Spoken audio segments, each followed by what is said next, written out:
October 10th each year, World Mental Health Day is celebrated. Since the onset of COVID-19 pandemic, the idea of mental health has been into discussion. Nevertheless, it is very important to know that mental health must not be celebrated as a single day. We must embrace our mental health every single day. A very good evening to everyone. My name is Rishabh Shaju, and you're watching the News Trumpet. On the occasion of the Mental Health Awareness Week, we have a very special guest with us today, who is Dr. Ananya Sinha. She has joined us today to have a discussion on the topic mental health awareness in the era of COVID-19 pandemic. Dr. Ananya Sinha is the founder and chief clinical psychologist of TherapHeal, a global online mental health platform. She is an RCI registered trauma-informed LGBTQIA+ affirmative clinical psychologist with over 10 years of experience. She's also an international affiliate member of APA, which is the American Psychological Association. And she has pursued her MPhil in clinical psychology from the Institute of Human Behavior and Allied Sciences, with her PhD from the prestigious Department of Clinical Psychology of NIMHANS, an institute of national importance. Dr. Ananya's research is in the areas of cognitive behavior, dialectical behavioral therapy, trauma-focused work, couples therapy, and LGBTQIA+ affirmative therapy. She's also an NET and SET qualified senior research fellow recognized by the UGC and recipient of the Presidential Faculty Fellowship, Binghamton University from the United States of America. And she had also served as a clinical psychologist in Dum Central Correctional Home, West Bengal. And she has also been a professor at multiple universities, mainly Christ University, University of Calcutta, and the Indian Psychoanalytical Society. Dr. Ananya regards her profession as an opportunity to serve people and help them overcome their challenges. Once again, we welcome you, Dr. Ananya, for this amazing session. It's the Mental Health Awareness Week, and we are super glad that we could have such a person with such a great amount of experience in the field of clinical psychology and psychology in general. So thank you for accepting our invitation for doing this interview. Okay. Thank you, Rishabh. Yes. I would like to thank you also for giving me this opportunity. Always, always, now. It's a pleasure, always. So let's just quickly dive into the questions that our audience have been waiting. There are a few questions that our audience particularly wanted to know from you, because we have got this opportunity and now we're going to fully utilize this. So, Dr. Ananya, the concept of mental health, this is a concept, I mean, we as teenagers or, us as adults, we always put up things on Instagram or on social media platforms that, hey, it's the time to discuss about mental health, and mental health is what is since the pandemic has started, and it has been into discussion since a long time. Now, this concept of mental health wasn't or was hardly talked about in the past. So why do you think, Dr. Ananya, is this concept being spoken widely in today's time? Is it because of the pandemic alone, or have we been, or is there been a drastic change in the times that we are in right now? What do you think? I think that's a very good question. And this is a question that I think as a mental health professional, we are also baffled. I remember when I took up psychology, I remember my entire family was like, why psychology? Because people would not really recognize psychology, mental health as a profession which is required as such. It's True. Like it was an era of being engineers and doctors. And we had lived through that era for a very, very long time. But I think the COVID-19 pandemic was really an eye-opener for all of us. Suddenly, we realized the importance of mental health. So right. it was suddenly that we were in a position where work stagnated, or it was the entire concept, the environment of work changed. There was a sudden sense of social isolation, which we are not used to. we were stuck with our families for and which was not like the usual routine would be like, I'm going out, I'm doing my work, coming back. So the entire routine was disrupted. So our usual way of living was disrupted. And that, of course, led to or precipitated many mental health concerns. And this time, Right. probably it was difficult to completely overlook that. Yeah. It was difficult to overlook. So something we could just brush and say, oh, it's not important. Oh, this, you will get over this. Oh, you have a different, there's a next day and you get focus on your work and do these things. This time, probably we could not do it because it was so overwhelmingly present.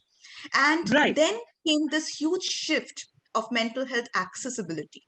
Earlier, it was only about mental health. Like if you're looking for mental health professionals like therapists or counselors, you have to go to a hospital setup or a clinic setup.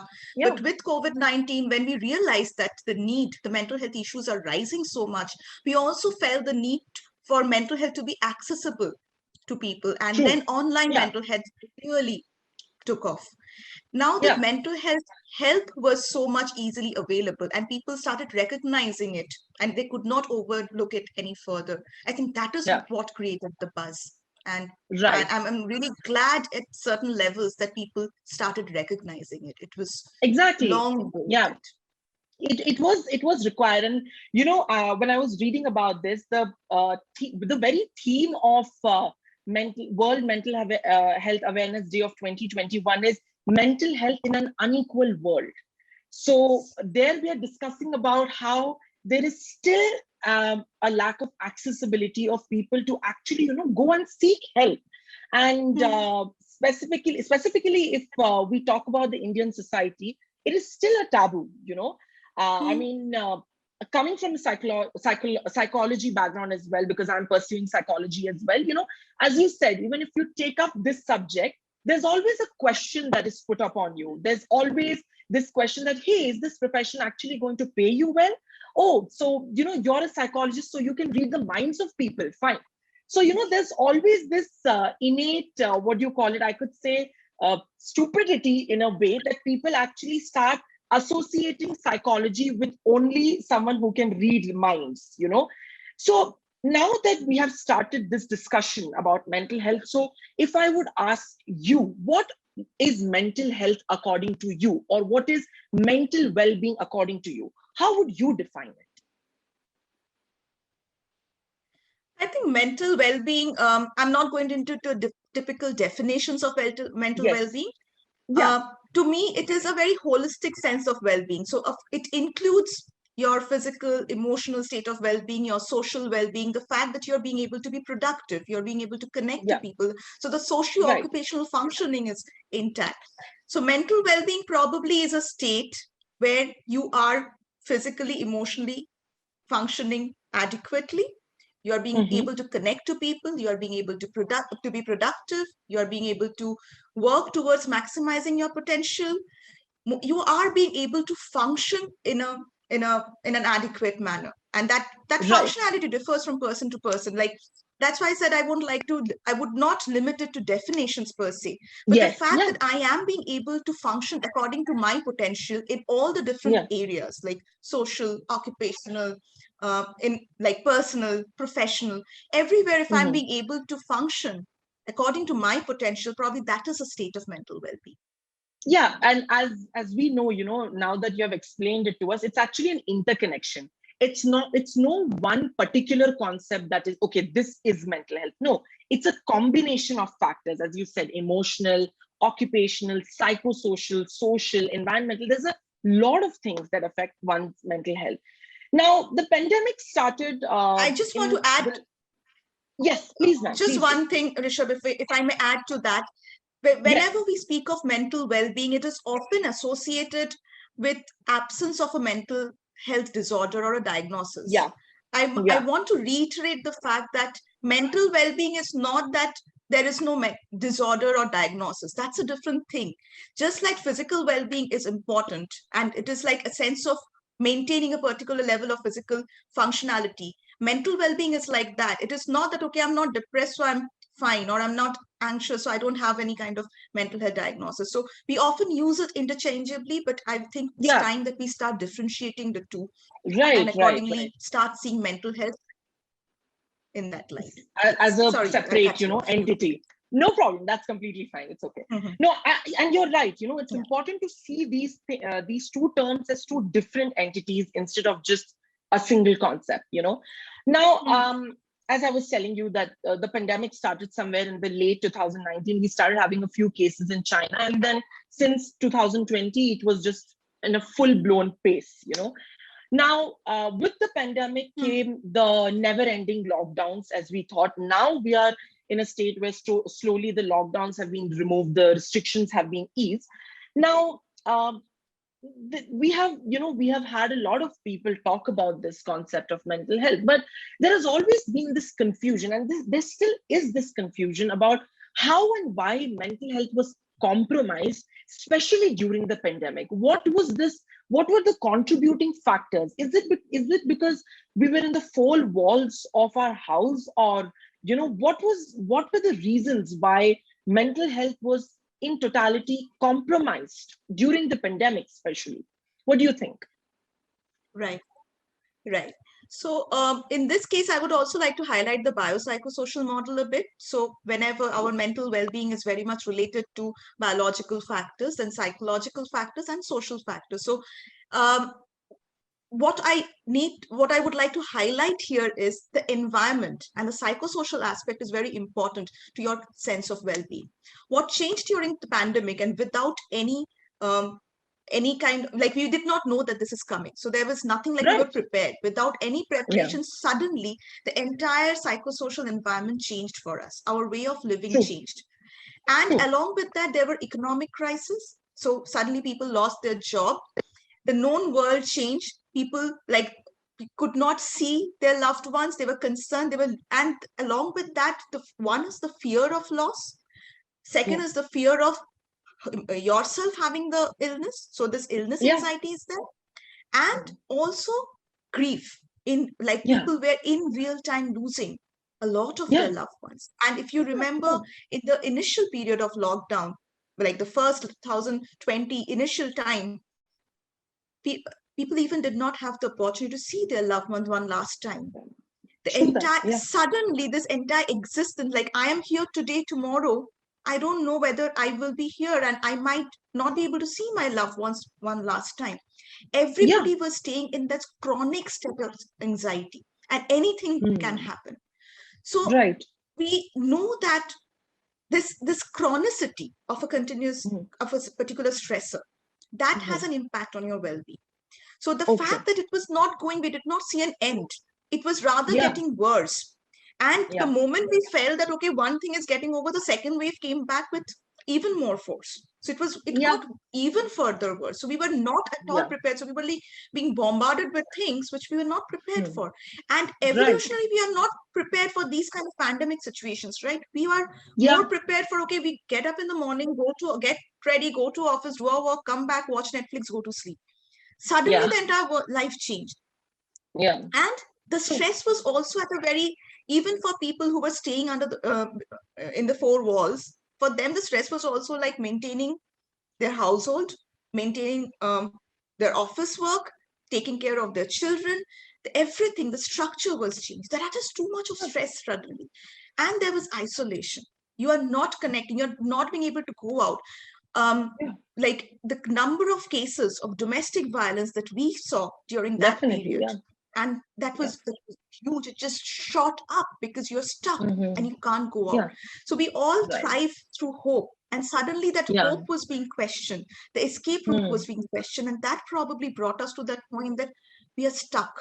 And now that we are stuck, there's no way out, and that hit our mental health badly. Right, exactly. Yeah, I mean, and as you said, we although we, Charles Darwin gave us the survival of the fittest theory, but then again, we are humans at the end of the day. We are not prepared for such situations where, you suddenly are in situations like, hey, you're stuck at an island, you don't know what you have to do. You've been put into this place where you're like, hey, you go face a pandemic and now you deal with it. And, during the pandemic, everything was happening. There was chaos everywhere. So yeah, And there was no fittest. There was no definition of who is the fittest. Everybody was Exactly. equally affected. No one was protected.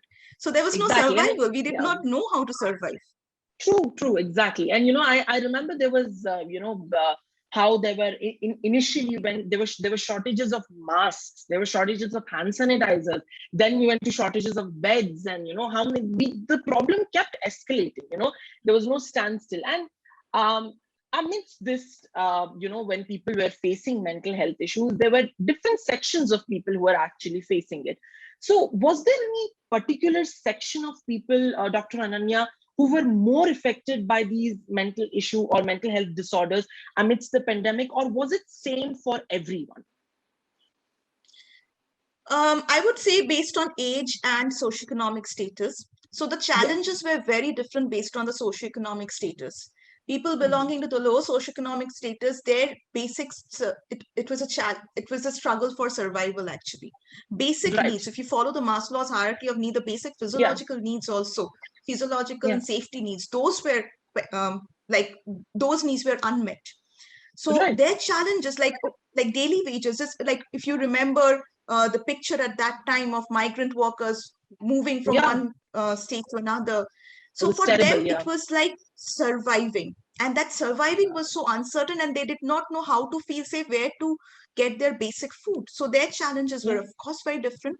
So for them, it was a different type of stress. Whereas for the middle socioeconomic status and high socioeconomic status, it was more about managing with as I just told, like, isolation, changes in the household responsibilities, managing with illness, anxiety, and all these things. But if you ask me about certain sections, I think young adults were probably most affected. Like research says that young adults 18 to 24, they were most affected. You might yourself know that with college closing down, everything like it was very tough, because socialization is a very important aspect of overall mental health, mental well-being, and development. So we saw that substance abuse also increased at that time. Women probably were affected in certain sections where domestic violence, as I told, increased. And probably we saw depression and anxiety more in the middle-aged one. During the first phase, during the first wave. Second wave, it was mostly grief. The amount of grief counseling that we mental health professionals had done at that time was unimaginable. So it was all just about dealing with grief. And the other thing that we probably had not really talked about a lot is about geriatric depression. The older people who were stuck at their house. So if you see that the older people, their lives are usually about, they will probably stay at home, but they will go out, they will go to the market, they have their own life. But suddenly everything was taken off. And they were also seeing younger people losing their lives. And it was all like, there was the survivor guilt that was coming in. Then the sense of isolation and staying alone, nothing to do, not being so tech savvy that I can just log in and do a Zoom call suddenly. I don't know what to do. I have to take care of the entire household, but you can imagine with older people, the kind of physical health issues that they have. So it was not at all easy. So they were having geriatric depression. So it was, for different section, differently people were affected. People were facing different issues in the different sections, but whether be it the young adults or the middle adults, as we were just talking about this, how COVID brought in with it certain economical issues. So I'm sure, the middle adults are the category of people who are actually in the working sector, and people lost jobs at a whooping rate. It was, people kept losing jobs. I mean, there are so many people who lost jobs for no reason, no age related issues, nothing. They were just like, hey, we can't afford you being here in this company anymore. How will you support your family? How are you going to support your children? So that is what, and as you were telling, in the first phase of COVID, we particularly dealt with depression and anxiety. And in the second wave, we had people who were actually grieving, grieving heavily. So again, a little bit more adding on to this question, what were some of these or some of the common disorders that people were prone to during the pandemic, and why specifically those disorders? I think it was very specifically depression and anxiety. That is what we saw the most. And depression, because of course, one is the loss. So there was like loss-induced depression. And the fact of, the sense of hopelessness in some sense. So there were precipitating factors like job loss, difficulty in household, like not being able to manage certain stressor, I don't know, chronically. So those definitely led to depression. So mainly, if I see that it was the sense of helplessness and hopelessness that led to depression. Whereas anxiety was all about, what does the future hold for me? Even the ones who had their jobs, they did not know tomorrow whether the job will be there or not. And everything, I'm taking so much care of myself, but I don't know whether I can protect myself and my family and my parents staying in another state altogether from COVID or not. And the anxiety that, okay, I'm every day getting a news that somebody is hospitalized, and the amount of media exposure that we had, like highlighting what massacre COVID is doing. So it of course induced anxiety, because it was more about, what if I have it? What if my family has it? How will I protect? What does future hold for me? Will I really be able to see the next year? This is my birthday today. Will I be able to celebrate my birthday next year? I don't know. So everything was anxiety. So it was primarily depression and anxiety.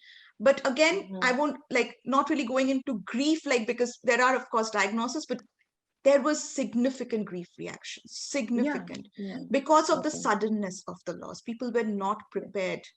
And that was all entangled with, again, depression and trauma, traumatic responses. So all were there. And each wave of the pandemic was actually affecting a certain set of people. The first wave was for the young adults. The second wave was for the young adults. The first wave was like a more of a common wave where everyone started getting COVID.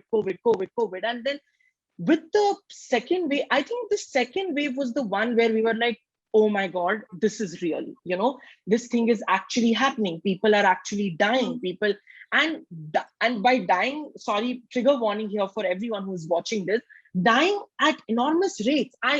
India had people dying like 6,000, 7,000 people, 8,000 people just dying in a single day.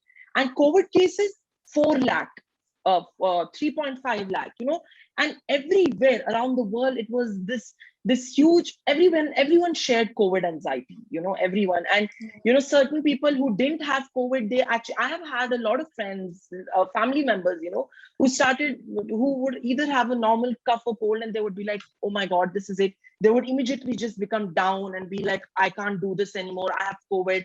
It was, as I said, a chaos everywhere. So to add to that, just one thing.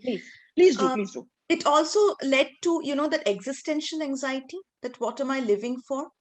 What if I lose my life tomorrow? What kind of legacy will I leave behind? And I definitely would like to reiterate this grief a bit, because I think it was probably the most heart-wrenching experience for everyone.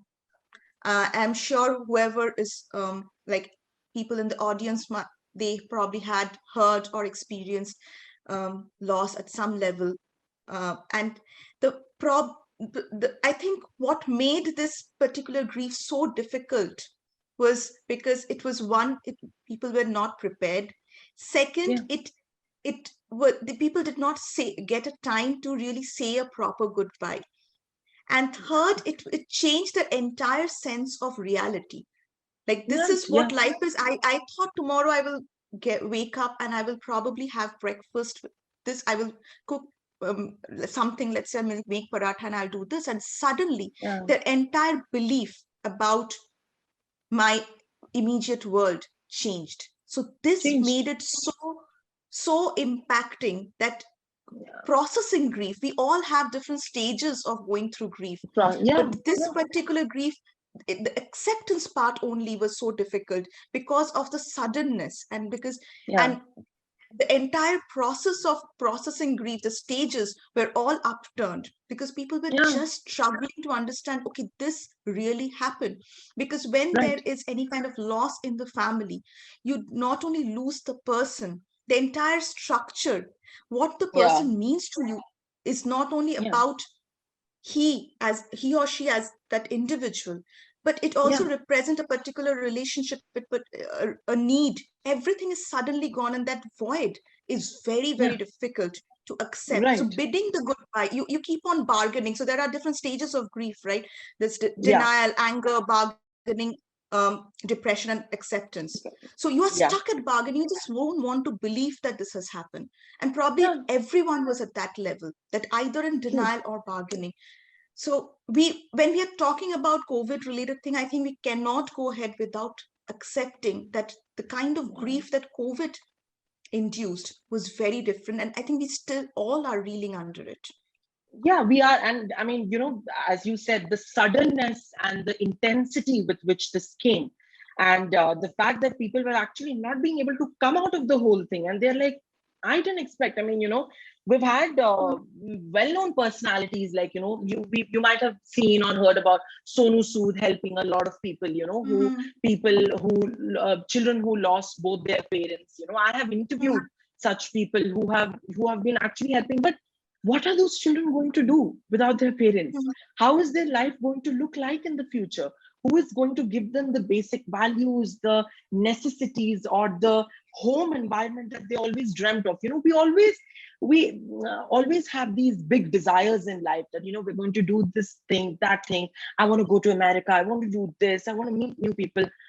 But life happens, as they say. There is nothing but time plays such an important role. Time, life, and the suddenness, you can really never expect what is the next thing. And now, as you said, COVID was definitely an eye-opener for all of us. Now we're all prepared that, hey, we saw the worst, and now there could be anything beyond this. So here is where I also want to talk about how mental health, as we said, we started discussing about mental health, the concept, but the real question is, and this is in general, so that our audience becomes aware about it, that what plays a major role in affecting our mental health, or what are those factors that actually affect the mental health? Is it just the environment, or there's something beyond it as well? So we always say that it is a combination of both your Yeah. psychological makeup and Yeah. the environments. It's always like a combination of A both. mix. Yeah. Yeah. So we have certain things which are genetically present. We have certain biological vulnerabilities. We have certain psychological characteristics. We have certain strengths, certain limitations, all come together and interact with the environmental factors. And then we react. And that is why there are individual differences to reactions, right? So Right.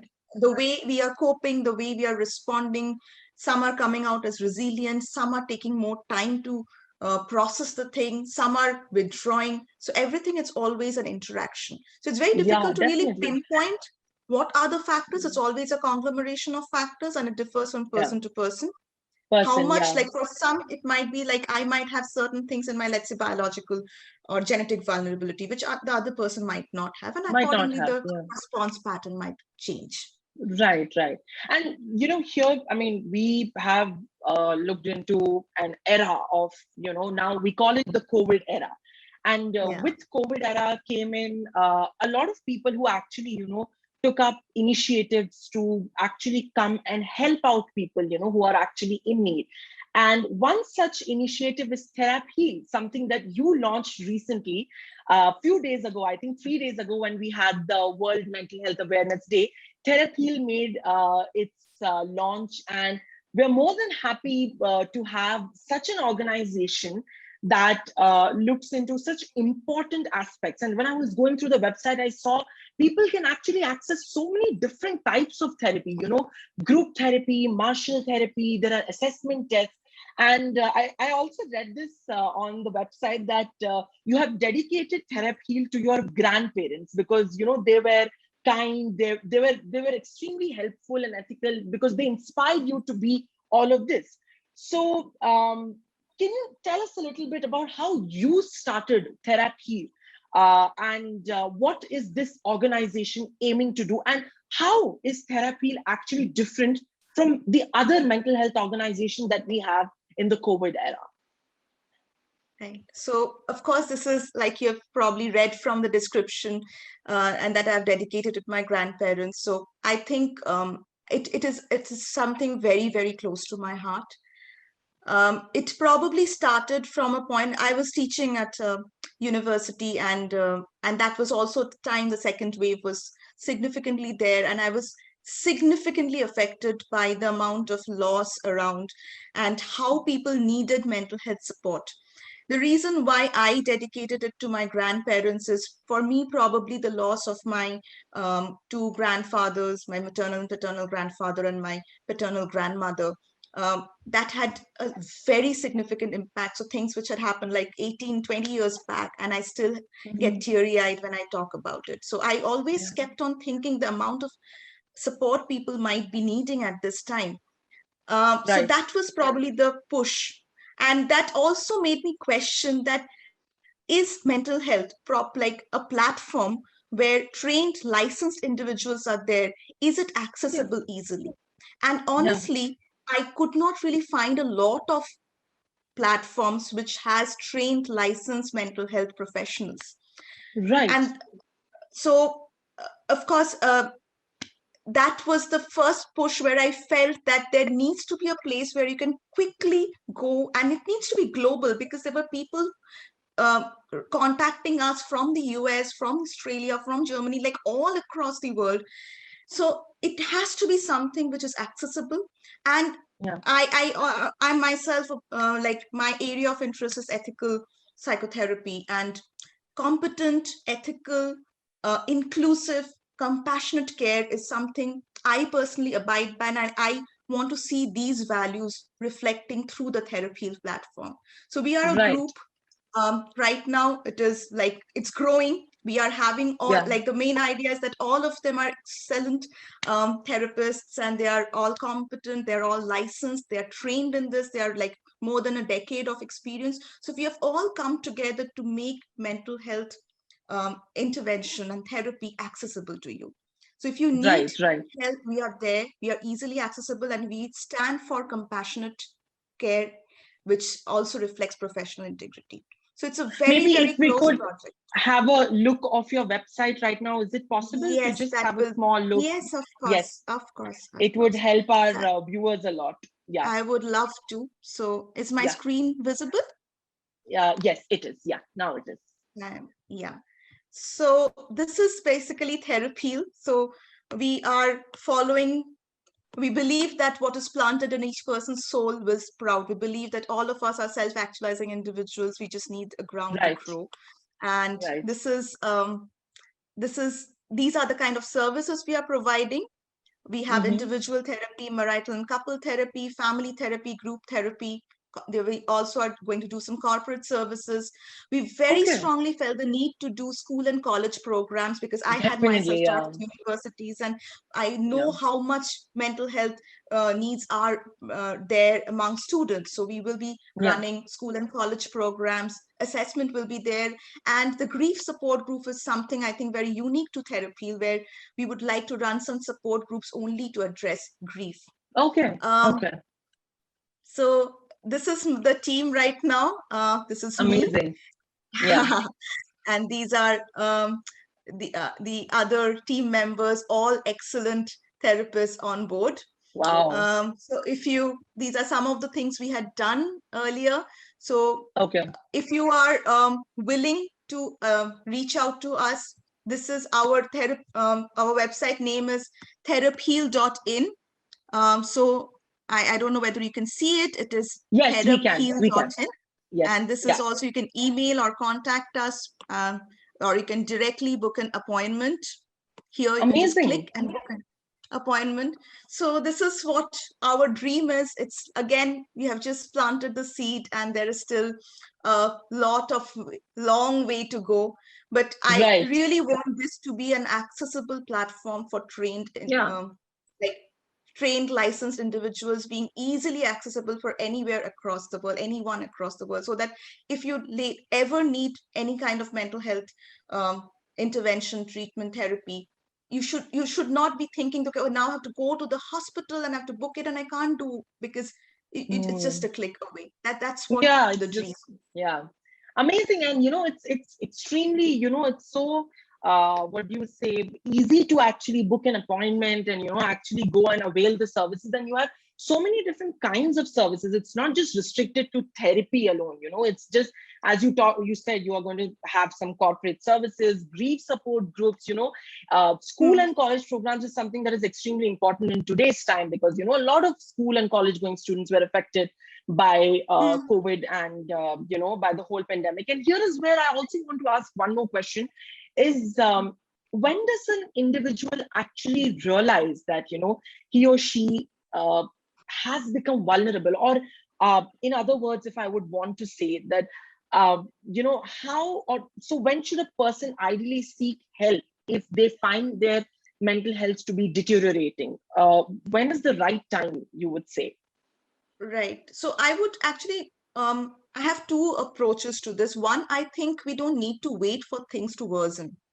Therapy Okay. is not always about, something has happened and I'm going to address the issue.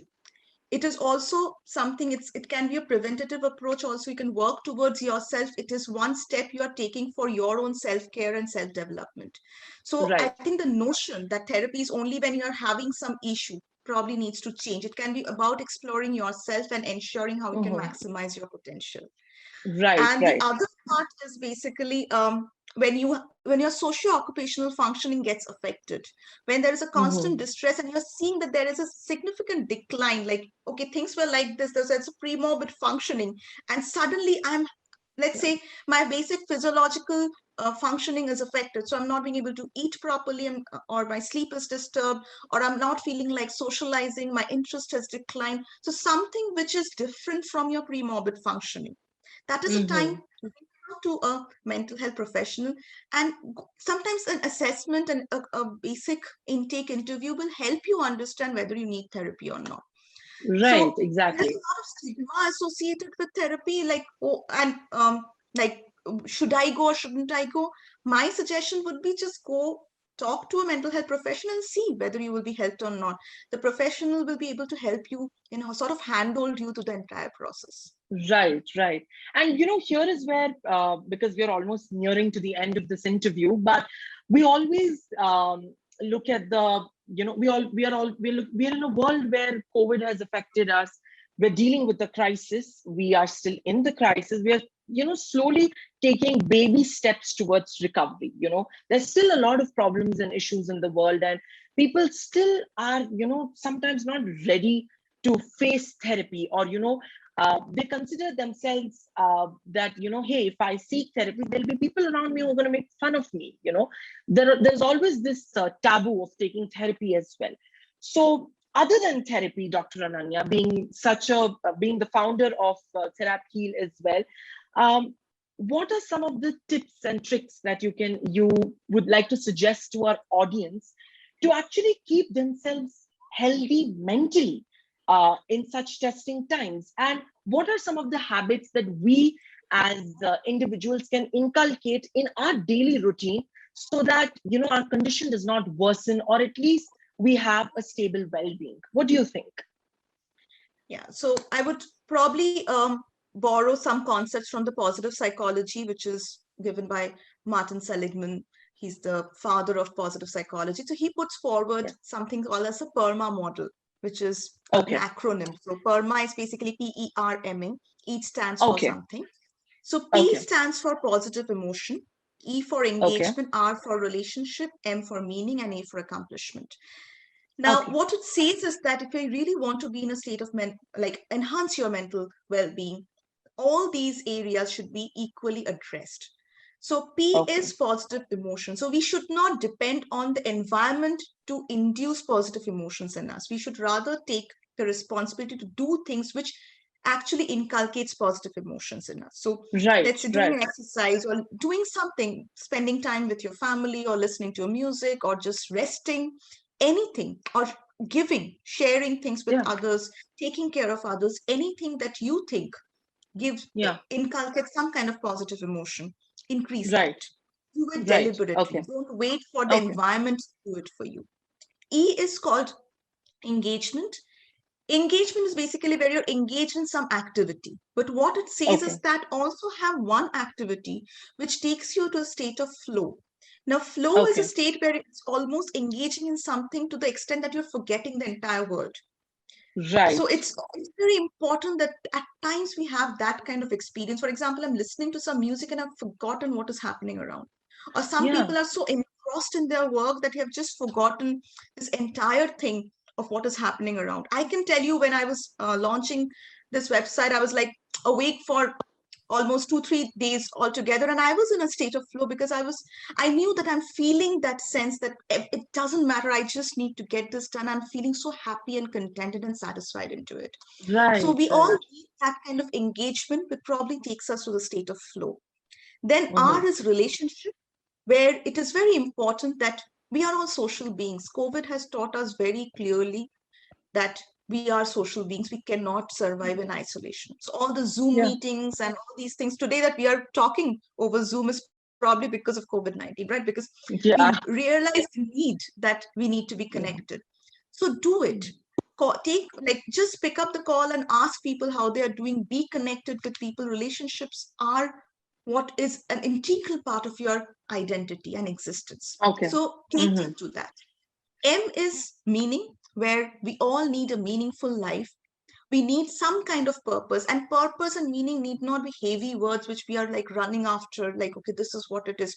Purpose and meaning can also be just, I want to be a good daughter. I want to be Mm. somebody whom I'm just, maybe my purpose can be, I want to be a good therapist. I want to Yeah. help people. I want to be a good Right. teacher. So purpose Right. and meaning may be also about taking care of somebody. Even, Yeah. let's say there is a dog in the lane, and my job is to just give him food every day, and that is the purpose. And whatever Yeah. happens, I'm going to go there 10 p.m. at night and give him food. So purpose Yeah. and meaning need not be something fancy and heavy. And A Right. is Right. accomplishment. We all thrive on accomplishment. The problem is where Yeah. we keep the goals very unrealistic. So give yourself Yeah. small goals. Give yourself small goals which gives you a sense of accomplishment. Like, okay, I will get up and do 5 minutes of exercise, and I will probably complete this kind of mail. Like, maybe I'm procrastinating this mail for a very long time. Let me just get done with it. Mm-hmm. Along with the PERMA model, I will add 2 or 3 more things. One is, it is Please do. very important to be grateful for what you have. We are all Yeah. here. Like, I think COVID has taught us the importance of gratitude. Today that I'm Definitely. here talking to you, I am very grateful to God that Yeah. I am here and I'm being able to talk to you. The small Yes. things that we have, the privileges that we have, that I am being able to afford an internet where I can have this kind of call, I'm grateful. So Right. it is very important to practice gratitude every single day and remind yourself what you have. Right. Along with that, it is also very important to practice something we call as self-care. So Mm-hmm. taking care of oneself and that can be very basic. Eat on time, sleep on time. COVID has disrupted it. I know I'm Yeah. guilty of it. Every day I'll just wake up and the first thing I'll do, I'll open my laptop and start working, which is wrong. Mm. But Yeah. I Yeah. Yeah. know that is something, like, the work demand has increased so much. Yeah. So self-care True. means, like, do things which your self needs in terms of self-care. Mm. Take care. And even if it is like, just taking 2 minutes to comb your hair and put the moisturizer, do that. Take that two Yeah. minute time off. And Yeah. self-compassion, which is so important. I always say the core thing of well-being is being kind to oneself.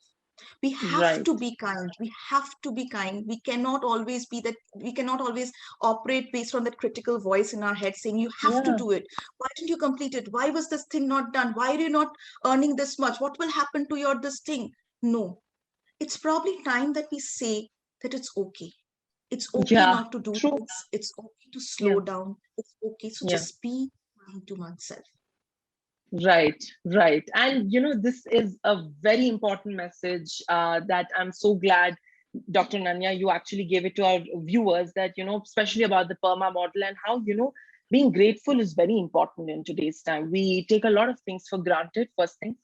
And we as human beings have the desire to always achieve more and more and more and get more, get this, but then now we're living in a world where you really do not know what's your next second, what is going to happen in the next second.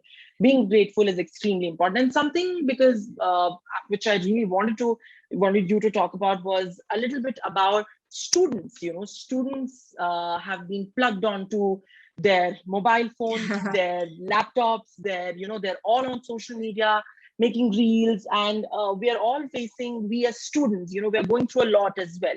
So any tips for these students, who are actually attending rigorous online classes every single day, and actually sitting in front of their laptops and spending their time and effort, what suggestion do you have, or what tips do you have for students or the young community?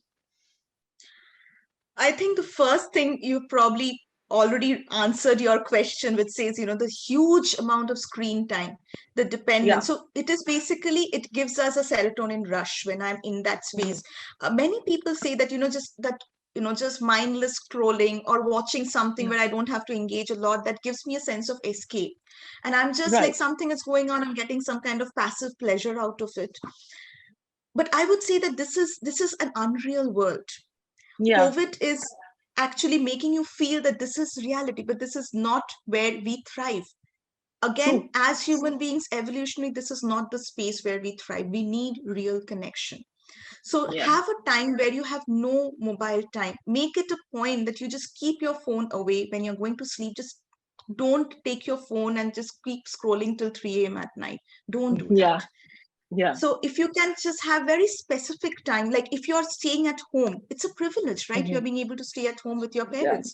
I know True. sometimes it can be like, with all the 1.5 years of staying with your parents and away from college, can be Yeah. demanding, but it's still a Yeah. privilege and it's a blessing. It is. It So if is. you can say, Yeah. okay, I will, when I'm having food, I will just focus on having food. And if I can have it with my family, I will talk to them, have real time conversation, reduce screen usage, make sure there are times where you're not engaging in doing something through the phone, but actually doing, just drawing something, singing out Yeah. aloud, right? Yeah. Reading actual book, not the Kindle thing. Just take a book. Yeah. You like, Book and read. I Yeah. always say that, just holding a book has a very different experience. It just holds a True. book True. True. and take it.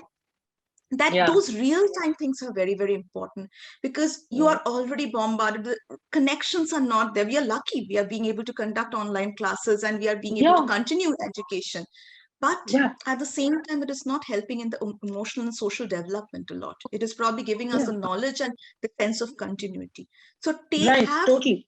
no screen time specifically.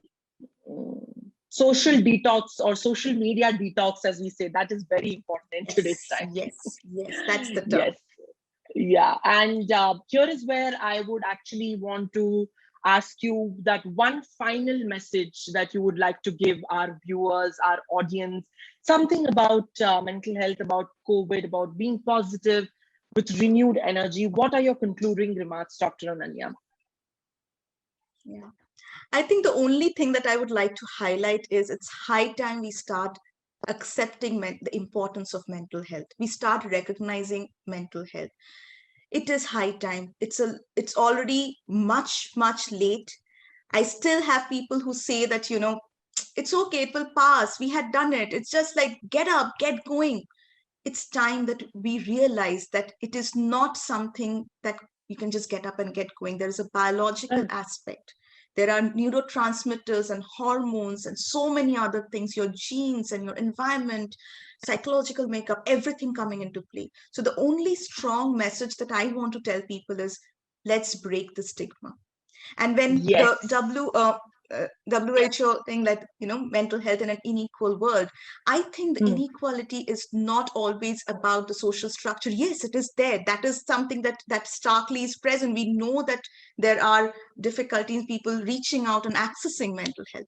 But I think the inequality lies here in our head, the Yeah. perception, True. the difference, True. like in our mind, when we say that, oh, you are depressed, oh, such a weak person, oh, you are this, such a this thing. Let's be inclusive. If we start being accepting, non-judgmental, we can actually create a much healthier world. We can create a much happier world if we stop being judgmental, but we start accepting all the things and understand the importance of mental health. So together we can actually form a much happier and healthier world. Yes, that gave me the goosebumps. I'm not gonna lie. I mean, this is so great that we are actually having this conversation. Honestly, I am lucky that I could interview you, because I have taken down my notes, which I'm going to always follow in my life, because this has been an eye-opener, Dr. Ananya, and I'm sure our viewers who are actually watching this, they are going to take this strong message with them back home, the social detox, and and we got to know so much information about COVID, about the pandemic, about mental health in general. And uh, we are in 2021. We are living in a world where we have to start understanding these concepts that were never spoken before, and destigmatizing this concept of mental health is extremely important. And here is where I would like to thank you for joining with me today for this amazing session. I am glad and hope that we'll get to see you once again someday with some other topic, and our viewers would definitely enjoy it just as much as I did. This is Rishabh Shaju signing off from the News Trumpet. Thank you.